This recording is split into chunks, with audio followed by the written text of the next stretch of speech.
오늘의 시냇가에 심은 나무 말씀입니다.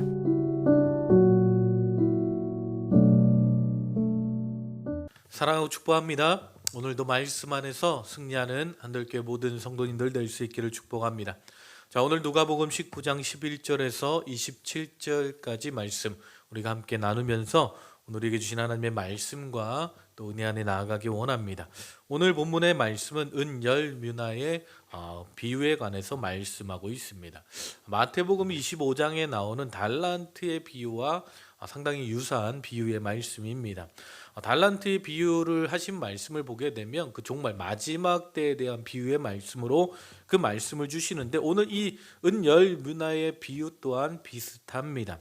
자, 예수님께서 갈릴리에서부터 예루살렘으로 가까이 가고 계셨죠. 자, 사람들은 예수님께서 이제 예루살렘에 가시면 당장 하나님의 나라를 세울 것이다 라고 생각했습니다. 즉 로마 제국을 물리치고 다윗의 시대처럼 이스라엘의 나라가 회복될 것을 기대했습니다. 그것이 바로 하나님의 나라다라고 생각했어요. 자, 그들이 생각한 하나님의 나라는 다분히 정치적인 나라였죠. 그런데 예수님께서 전파하시고 말씀하신 하나님의 나라는 전혀 다른 것이었습니다. 영적인 하나님의 나라를 말씀하시죠. 하나님의 나라는 예수님이 왕으로 통치하시는 나라를 의미하는 것입니다. 그 나라를 위해서 예수님은 예루살렘으로 향하셨고 온 인류의 죄를 지시고 십자가에서 죽으시고 사망 권세를 이기고 3일 만에 부활하시고 승천하셨다가 다시 만왕의 왕으로 재림하셔서 친히 이 땅을 다스리시는 천년왕국 하나님의 나라를 세우실 것입니다. 12절에 보니까 어떤 귀인이 왕위를 받아가지고 오히려 먼 나라로 갈 때라고 말씀하고 있어요. 자, 오늘 예수님께서 말씀하고 있는 이 마지막 때에 주님께서 다시 오셔서 이뤄갈 하나님의 나라, 그 나라를 맞이해야 할 오늘 우리에게 주시는 예수님의 교훈은 무엇입니까? 만왕의 왕으로 다시 오실 그 예수님께서 세우실 그 하나님의 나라를 준비하는 우리들은 어떤 말씀을 배워야 합니까? 오늘 이 비유를 통해서 예수님께서 말씀하시는 이 마지막 때에 우리 믿는 자들의 삶의 모습을 우리 함께 보기 원합니다. 먼저 예수님께서 무엇을 말씀합니까? 작은 일에 충성될 것을 말씀하고 있습니다. 주인이 열 문화를 남긴 종을 칭찬하시죠. 17절에 보니까 잘하였다 착한 종이여 내가 지극히 작은 것에 충성하였으니 열 고을 권세를 차지하라 라고 말씀하고 있습니다. 자, 그 종이 남긴 열 문화는요, 그가 작은 일에 충성했다라는 증거물이었습니다. 마태복음 25장에 나오는 달란트의 비유에서도 보게 되면 2달란트와 5달란트 받은 사람은 충성되이 그 일들을 감당했습니다. 아주 충성스럽게 2달란트와 5달란트를 남겼다라는 거예요. 그때 예수님께서 말씀하시고 그 주인이 말씀하죠. 잘하였다 착하고 충성된 종아 내가 적은 일에 충성하였음에 내가 많은 것을 내게 맡기리니 내 주인의 즐거움에 참여할지어다 라고 말씀하고 있습니다. 여러분, 오늘 우리 주님께서 이 마지막 때에 하나님의 나라, 주님께서 이뤄가실 하나님의 나라를 준비하는, 맞이하는 우리 믿는 자들에게 요구하시는 것은 무엇입니까? 충성인 줄 믿습니다. 고린도전서 4장 1절 2절을 보게 되면 사람이 마땅히 우리를 그리스도의 일꾼이요 하나님의 비밀을 맡은 자로 여길지어다. 그리고 맡은 자들에게 구할 것은 충성이다 라고 말씀하고 있습니다. 예수님은요 서머나교회를 향해서 내가 죽도록 충성하라 라고 말씀하셨어요. 이 말씀은요 죽는 날까지 우리는 충성을 다해야 된다는 것입니다. 라오디게아 교회에 나타나신 예수님도요 충성되고 참된 증인이다 라고 말씀하고 있습니다. 주님께서 마지막 때에 다시 오실 재림의 때에 다시 오실 예수님의 이름이 충실과 진실이다라고 계시록은 말씀하고 있습니다. 여러분, 누가 하나님의 나라에 들어갈 수 있습니까? 충성하는 자입니다. 특별히 작은 일에 충성하는 자입니다. 아멘. 하나님은 우리에게 처음부터 크고 위대한 일을 요구하지 않으십니다. 작은 일부터 충성해 보라는 것입니다. 작은 일에 충성할 줄 아는 사람이 하나님께서 맡기시는 위대한 사명도 감당하게 될 줄 믿습니다. 누가복음 16장 10절에 지극히 작은 것에 충성된 자는 큰 것에도 충성되고 지극히 작은 것에 불의한 자는 큰 것에도 불의하니라 라고 말씀하고 있습니다. 여러분, 충성은요 성령의 열매입니다. 성령님은 우리로 하여금 충성하게 만드십니다. 아멘. 불성실하고 불충성하는 것은요, 불신실한 것은 믿음직스럽지 못한 것은요 성령의 역사가 아니라는 것입니다. 충성의 대표적인 인물이 누굽니까? 갈렙이지요. 갈렙이 스스로 고백합니다. 나는 내 하나님 여호와께 충성하였으므로라고 고백합니다. 모세도 갈렙을 칭찬합니다. 여호수아 14장 9절에 보면 그날에 모세가 맹세하여 이르되 내가 내 하나님 여호와께 충성하였은즉이라고 말씀하고 있어요. 여호수아도 갈렙의 충성을 인정했습니다. 그래서 갈렙이 요구한 대로 그를 축복하고 헤브론 땅을 그에게 준 것입니다. 이는 그가 이스라엘의 하나님 여호와께 충성하였습니다. 여러분, 충성 때에 맡겨진 직분과 사명을 감당하는 자가 복을 받고 주님의 나라를 이뤄가는 자인 줄 믿습니다. 아멘. 그 놀라운 축복이 오늘 저와 여러분의 삶 가운데 임하기를 주님의 이름으로 축복합니다.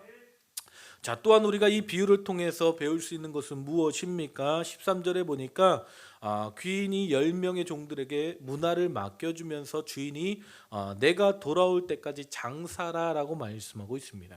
여기서 장사라는 이 의미를 잘 알아야 합니다. 구제하라는 의미가 아닙니다. 오늘 본문의 20절에 나오는 종이 표현한 것처럼 수건에 잘 싸두고 보관하라는 의미도 아닙니다. 더더욱 네 마음대로 하라는 것도 아닐 것입니다.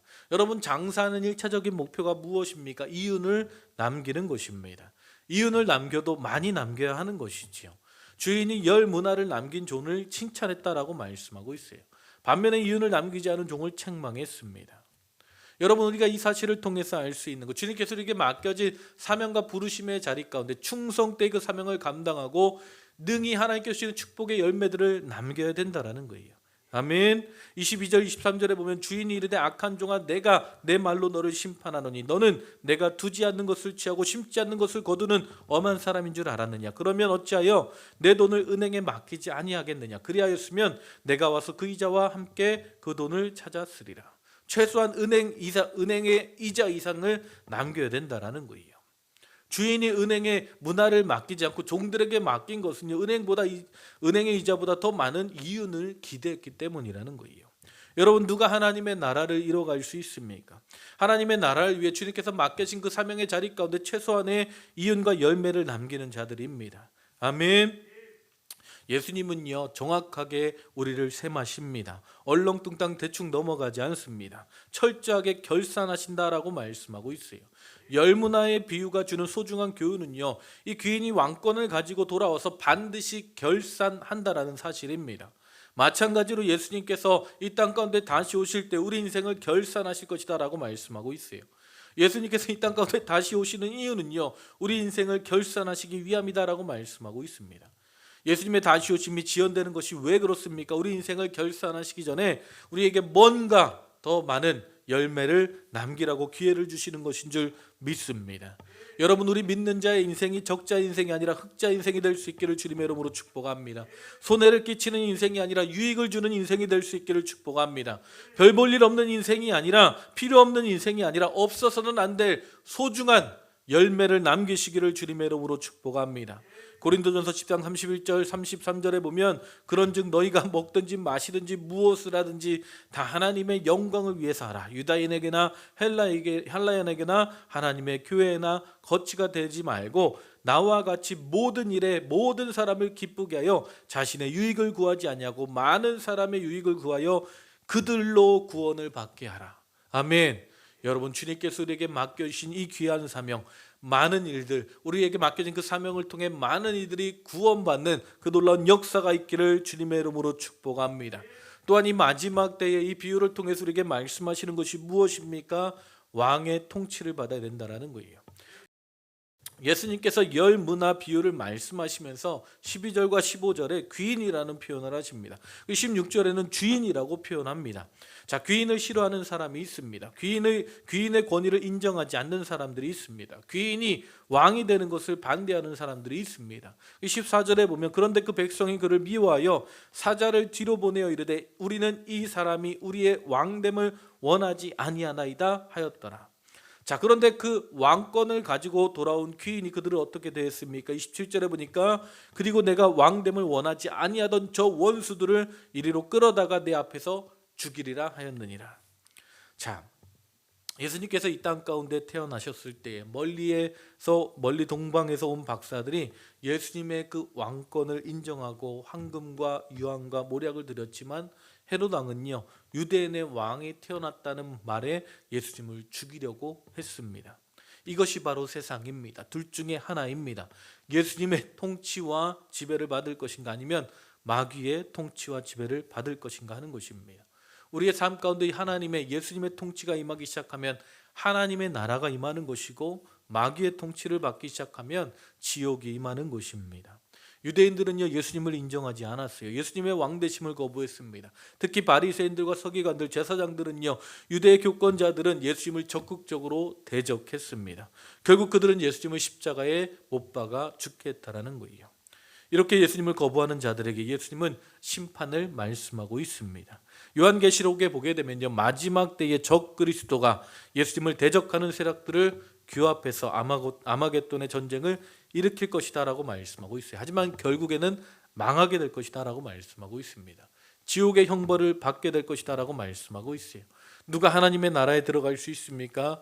예수님을 미워하고 예수님의 왕권을 인정하지 아니하고 만왕의 왕대 예수님의 통치와 다스림을 받지 않는 사람들입니다.